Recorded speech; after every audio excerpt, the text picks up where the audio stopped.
วัสดีครับท่านผู้ชมคราวนี้พบกันอีกแล้วนะครับเป็นคราวของเวลาของยุคประยุทธ์ต้องประยุกต์เพื่อประหยัดเวลานี้มีอะไรที่ต้องประหยัดแล้วก็ต้องทำนะครับสิ่งที่ผมจะแสดงให้ท่านผู้ชมได้ดูวันนี้ก็คือผมจะทำลูกกลิ้งสารส้มน้ำนะครับ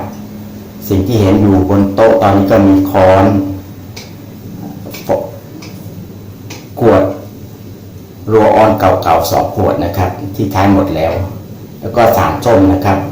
สารส้มตัวนี้ก้อนนี้นะครับผมได้ใช้มานานแล้วก็บาดเต่าผมมาเยอะคราวนี้จะทำยังไงจะให้ไม่บาดเต่าอีกแล้วก็มาดูวิธีกันนะครับเราลงทุนแค่ซื้อสารส้มกิโลนึงใช้ได้ประมาณ5 ปียุคนี้นะครับต้องประหยัดนะครับไม่ประหยัดอยู่ไม่ได้นะครับ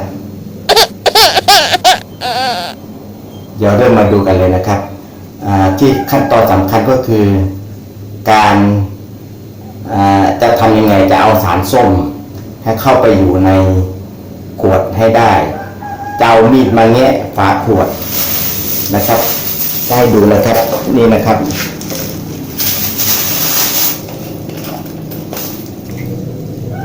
นี่ถ้าจะเอามีดมาแงะฝาขวดเนี่ยเดี๋ยวจะมีคมจะบาดเต่าอีกนะครับตอนนี้จะทำยังไงก็ผมมีวิธีให้ดูนะครับว่าจะเอาขวดนี้ฝานี่ออกยังไงจะเอาไอ้ลูกกลิ้งนี่ออกมาจะทำยังไงครับผมมีวิธีให้ดูนะครับ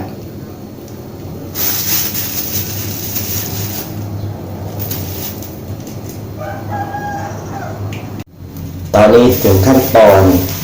ที่จะเอาฝาโรลออนกลมๆนี้นะครับออกจากขวดโดยวิธีง่ายๆครับดูนะครับผมเอาขวดนี้ทั้งขวดจุ่มเข้าไปในน้ำให้จมนะครับแล้วก็ผมกดให้ลมออกนะครับปล่อยให้น้ำเข้าไปกดให้ลมออกปล่อยให้น้ำเข้าไปนะครับเรื่อยๆครับจนกว่าน้ำจะเต็มนะครับ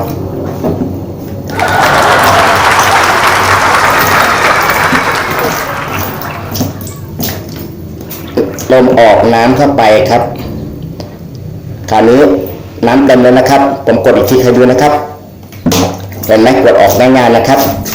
กดออกเลยนะครับคราวนี้เราสามารถเอาสารส้มเข้าไปในนี้ได้โดยการทุบให้ละเอียดนะครับผมจะแสดงให้ดูอีกขวดหนึ่งนะครับอันนี้เก็บไปก่อนนะครับเมื่อผมจะแสดงวิธีให้เอาน้ำเข้าในขวดอีกขวดหนึ่งให้เห็นนะครับน้ำเข้าไปอยู่ในขวดแล้วก็เพื่อจะได้ดันฝาลูกกลิ้งนี้ออกมานะครับดูนะครับกดเข้าไปให้ลมออกปล่อยให้น้ำเข้า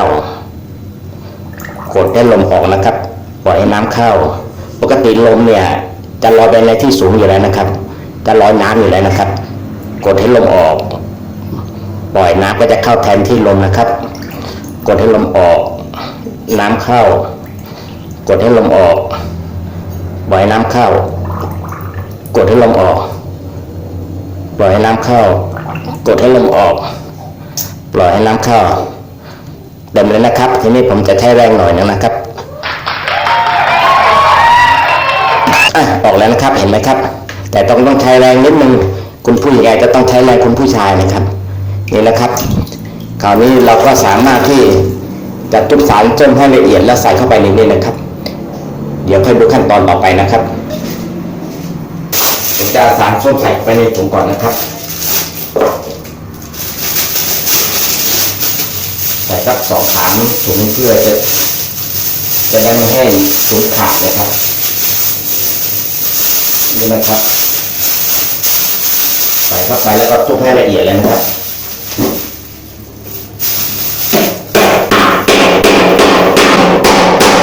ไม่ต้องละเอียดมากก็ได้นะครับให้สามารถเอาเข้าไปในขวดโรลออนเก่าให้ได้ก็แล้วกัน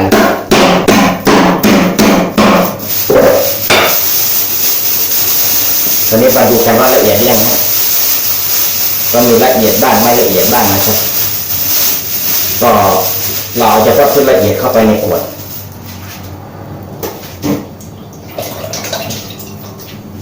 นะครับผมจะเอาเข้าไปแล้วนะครับ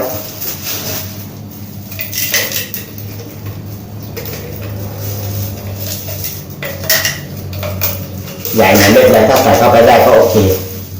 ใส่เต็มเลยนะครับสารส้มเนี่ยกิโลนึงก็ตกประมาณ50 บาทนะครับ5 ปีผมว่าคนหนึ่งใช้ไม่หมดนะครับดีกว่าที่เราจะซื้อโลออนแพงๆมาใช้นะครับขวดเกือบ100 ขวดนึงใช้ได้15 วันก็หมดแล้วนะครับก้อนหน่อยนะครับให้มันแน่นๆหน่อยนะครับ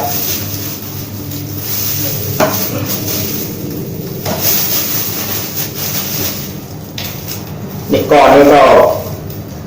ไม่น่าจะถึง5 บาทนะครับก้อนนี้ก็พอแล้วนะครับ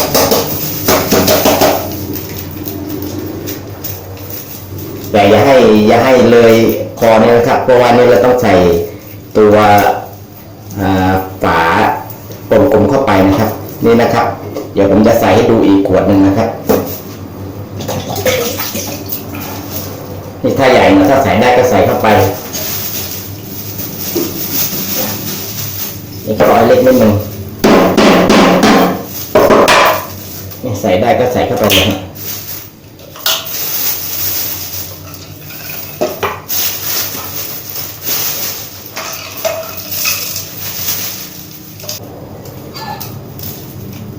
ใหญ่เกินใส่ไม่ได้ก็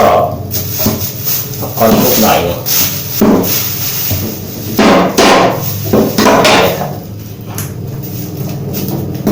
่ก็คนทุกหน่อย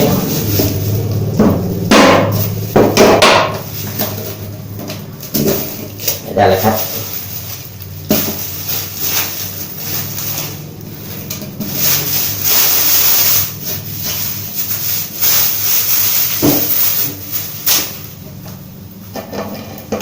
ประมาณนี้นะครับ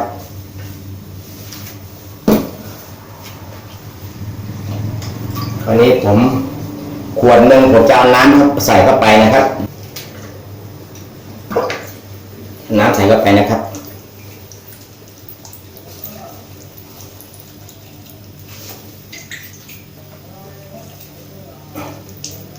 เต็มเลยนะครับผมก็เอาฝาใส่